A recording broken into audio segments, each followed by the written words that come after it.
So now we have an HTML document with an H1.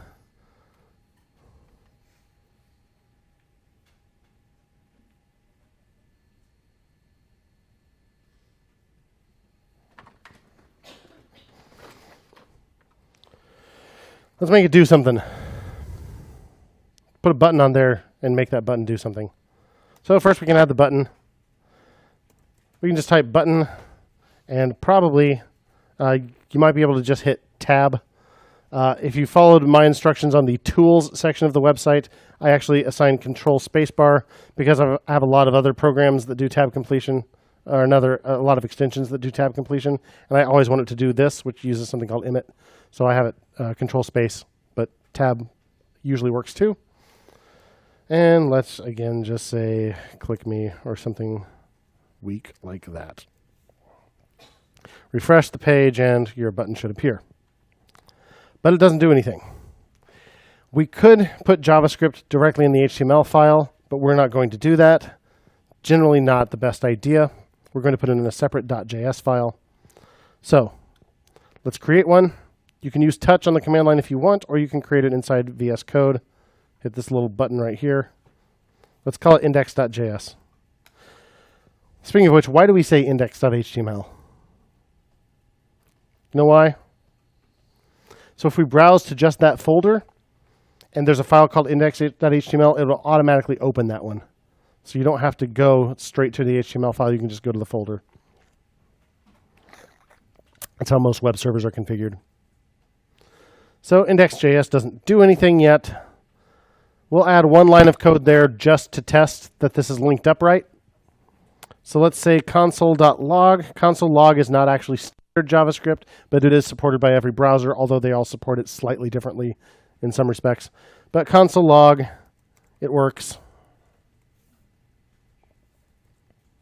Don't forget to save. There will always be a little dot up here if you haven't saved. So anytime you're refreshing the page and driving yourself crazy because you swear you fixed it, but it's still not working, make sure you saved. Happens to the best of us. So now we need to link to that JavaScript file from our HTML.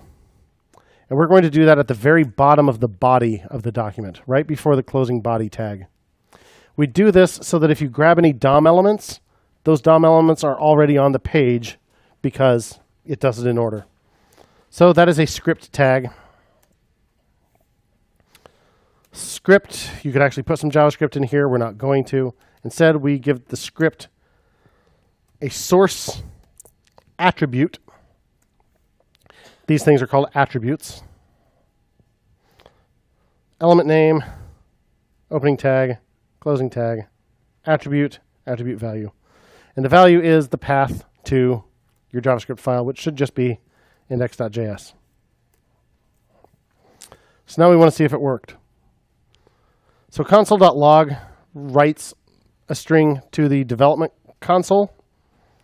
So we need to open that thing. So in your browser, on a Mac, it is Option Command J. On Windows, it is Shift Control J to open the console. Don't forget to refresh your page, and then you should see it works. If it doesn't, there's something wrong with your script tag probably.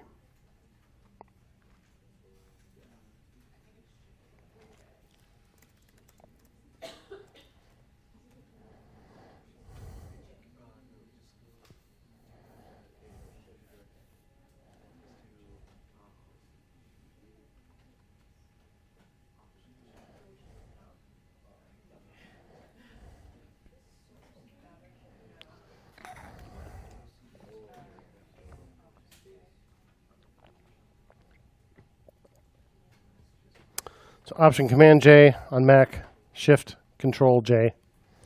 On Windows, we'll be using the developer tools a whole lot, so get familiar with that.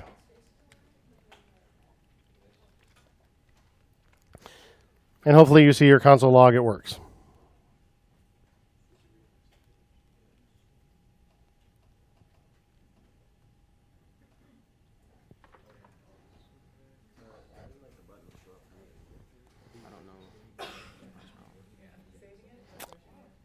See that little dot? Yeah. It's unsaved.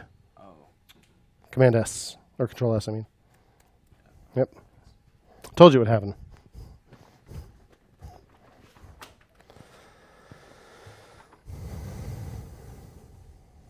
Got it? All right. Let's do the same with the style sheet real quick. So create a new file. Again, you can use touch if you want to. Touch index.css. Let's open it up. There it is. I'm just going to put one rule in here.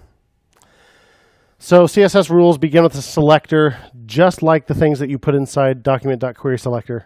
So if I want to style the entire body, I can have a selector that is just body. And then curly braces. And then I'm just going to change font-family : sans serif, semicolon. So serifs are those little things at the top and bottom of a font, like on the U here, those little lines. Those are serifs. So if this works, those should go away. So I've got my CSS file now. Now I need to link it from here. We put that in the head because we want the styles loaded before we render the page. So the very last line of the head, we're going to make a link tag. Link rel equals style sheet. href equals the path to our style sheet. Index.css. Don't forget to save. And now if I refresh the page, keep an eye on my font, it changed. So I do this kind of thing before I start writing a bunch of code, just to make sure that when I write all my code and it doesn't work, it isn't because I screwed up the link. So just right off the bat, test your file real quick. Cool? Yes? Yep.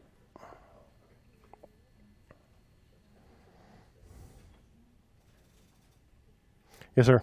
So the "it works" message in the console on the web page, that's just telling us that we linked the JavaScript. Yeah, that's basically just telling us that this file actually ran. Yeah.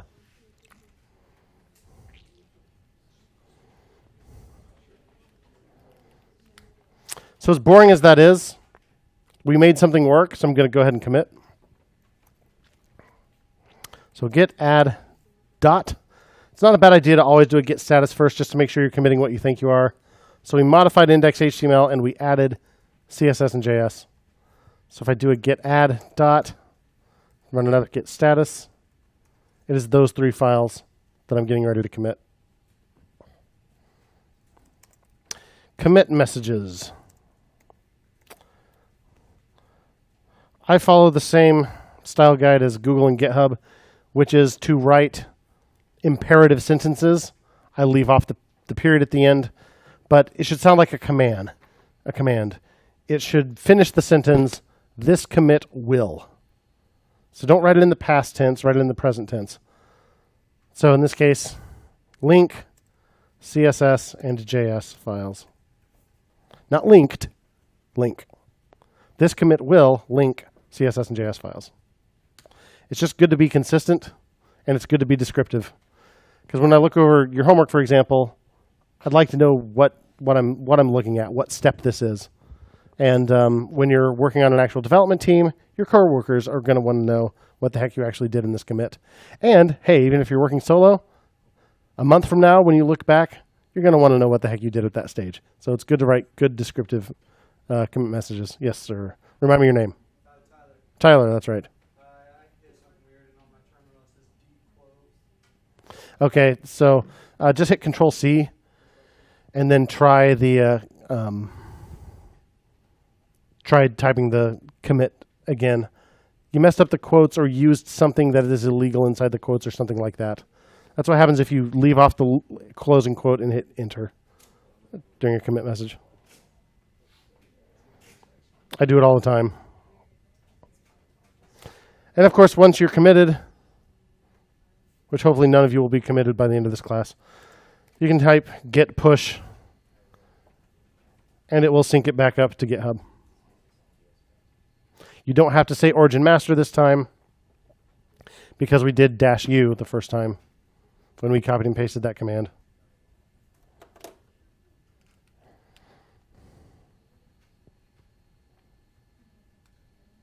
Yeah, Colin. Can you explain why we use index.html? Yeah. So, trying to find an example.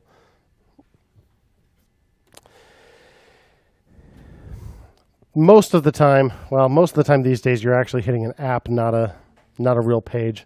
But let me just do something to this real quick. Well, do I want to do that? Well, you can browse to just the name of the folder instead of browsing directly to that file. So if I just go to /user directory, it will automatically open index.html without having to type that in the browser. So when it's actually hosted on a web server, which it will be later, that's just nicer. Easier to get there. Like, you don't go to facebook.com/index.html. You just go to facebook.com, right? It may forward you to something, but